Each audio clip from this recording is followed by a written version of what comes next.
क्या हमारी पृथ्वी से पहले भी जीवन था? क्या हमारे सोलर सिस्टम से पहले भी जीवन था? और क्या हमारे मिल्की वे गैलेक्सी से पहले भी जीवन था? और क्या जो तमाम गैलेक्सीज बनी हैं उनके बनने से पहले भी जीवन था? अगर यह जीवन था तो कहां था और किस तरीके से उसकी उत्पत्ति हुई? ये तमाम जानकारी वैज्ञानिकों ने अब अपने एक शोध के जरिए दी है और ये जानकारी बहुत चौंकाने वाली है, क्योंकि अभी तक वैज्ञानिक ये मान रहे थे कि जीवन तब आया जब बिग बैंग के करीब 50 करोड़ या 1 अरब साल के बाद में जीवन के घटक जो होते हैं, जो फैक्टर्स होते हैं, उसने अपना रूप लेना शुरू किया था। लेकिन अब जो ताजा शोध हुआ है उसने बहुत चौंकाने वाले खुलासे किए हैं। तो क्या है ये खुलासे, क्या है ये जानकारी, आप इस वीडियो में देख पाएंगे, तो इस वीडियो को आखिर तक जरूर देखिएगा। नमस्कार, मैं हूं डॉक्टर सुरजीत सिंह और आप देख रहे हैं महाना मिस्ट्री। अगर आपने अभी तक इस चैनल को सब्सक्राइब नहीं किया है तो सब्सक्राइब कर लीजिए, और अगर आपको ये वीडियो अच्छा लगे तो इसको लाइक कीजिए, शेयर कीजिए और कमेंट जरूर कीजिए। तो हमारी पृथ्वी से पहले भी जीवन था, हमारे इनफैक्ट गैलेक्सीज से पहले भी जीवन था। यह सुनने में बहुत ही हैरान करने वाली जानकारी लगती है, लेकिन वैज्ञानिकों का जो शोध है, जो उन्होंने एक स्टडी की है और वो जो तमाम जो डाटा वो लेकर के आए हैं, वो इसी ओर इशारा कर रही है। हमारे अस्तित्व का प्रश्न एक बेहद दिलचस्प और गहरे रहस्यों से भरा हुआ है। हम सभी जानते हैं कि जीवन के लिए कुछ बुनियादी तत्व चाहिए, जैसे कि पानी, ऑक्सीजन और कार्बन। लेकिन अगर हम ब्रह्मांड में जीवन के उत्पत्ति की बात करें तो यह सवाल और भी जटिल हो जाता है।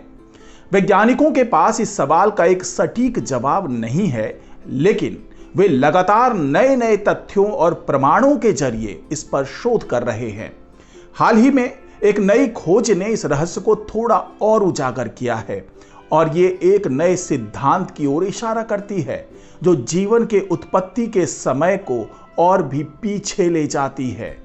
यह शोध बताता है कि जीवन को जन्म देने वाले तत्वों में से एक पानी ब्रह्मांड में बिग बैंग के महज 10 से 20 करोड़ साल बाद ही अस्तित्व में आ गया था।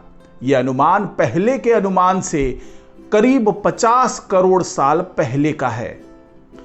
अब आप सोच रहे होंगे कि पानी का अस्तित्व ब्रह्मांड में इतनी जल्दी कैसे संभव था। इसका जवाब भी उस समय की स्थितियों में छिपा हुआ है जब ब्रह्मांड सिर्फ नवजात अवस्था में था। इस शोध में वैज्ञानिकों ने पहली पीढ़ी के तारे, जो पॉपुलेशन 3 स्टार्स कह सकते हैं जिसे, उसके जीवन चक्रों का अध्ययन किया। ये तारे बहुत बड़े थे, हमारे सूरज से 10 गुना से लेकर 200 गुना ज्यादा भारी, और उनके जीवन का समय बहुत छोटा था। जब ये तारे अपनी उम्र पूरी करते थे तो वे सुपरनोवा के रूप में विस्फोटित हो जाते थे, वो एक्सप्लोजन हो जाता था, और ब्रह्मांड में जो हैवी एलिमेंट हैं, जो भारी तत्व हैं, उनका निर्माण होता था, जैसे ऑक्सीजन, कार्बन और अन्य जरूरी रासायनिक तत्व।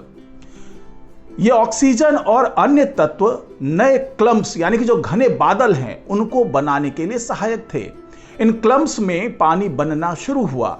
इस शोध ने यह दिखाया कि पानी बनना संभव था, इससे पहले कि पहली आकाश गंगाओं का जन्म हुआ। यानी कि जो पहली गैलेक्सी जन्म ले रही थी उससे पहले ही पानी का बनना शुरू हो चुका था। इसमें वैज्ञानिकों के मन में यह विचार आया कि अगर इस पानी का कुछ हिस्सा ब्रह्मांड के पहले कुछ 100 मिलियन वर्षों में अस्तित्व में आ गया तो यह शायद जीवन की उत्पत्ति में मदद कर सकता था।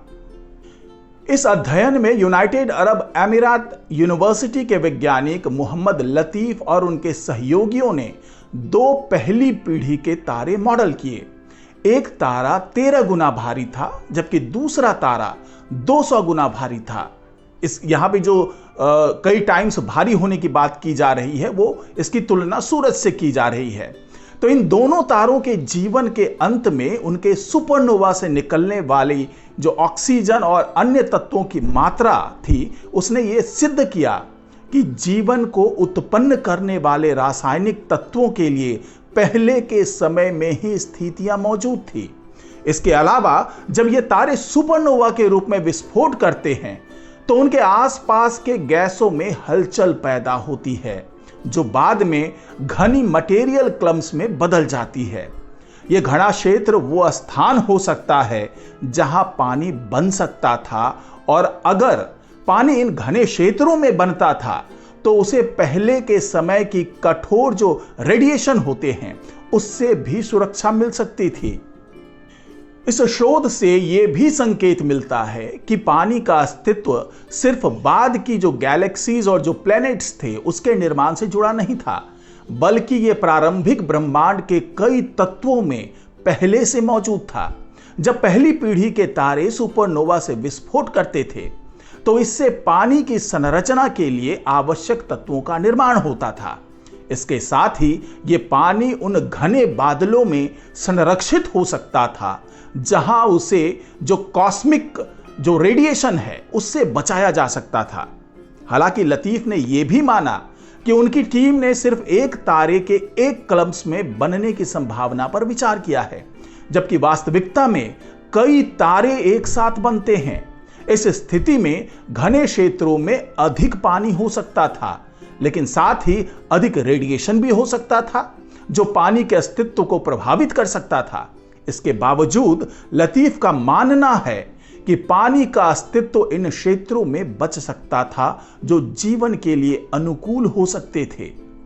पानी के अस्तित्व और जीवन का संबंध, इस शोध का सबसे दिलचस्प पहलू यह है कि यह जीवन के उत्पत्ति के समय को और भी करीब लाता है। अगर पानी वास्तव में इतना जल्दी अस्तित्व में आ गया था तो यह पृथ्वी जैसे ग्रहों पर जीवन के आरंभ के लिए उपयुक्त स्थितियां बना सकता था।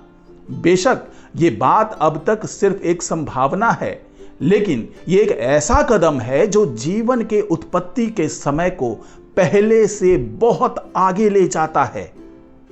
लतीफ और उनके सहयोगियों के अनुसंधान से यह संकेत मिलता है कि पानी के इस प्रारंभिक अस्तित्व का पता चलने से हम ये जानने में सक्षम हो सकते हैं कि जीवन कैसे और कहां उत्पन्न हुआ।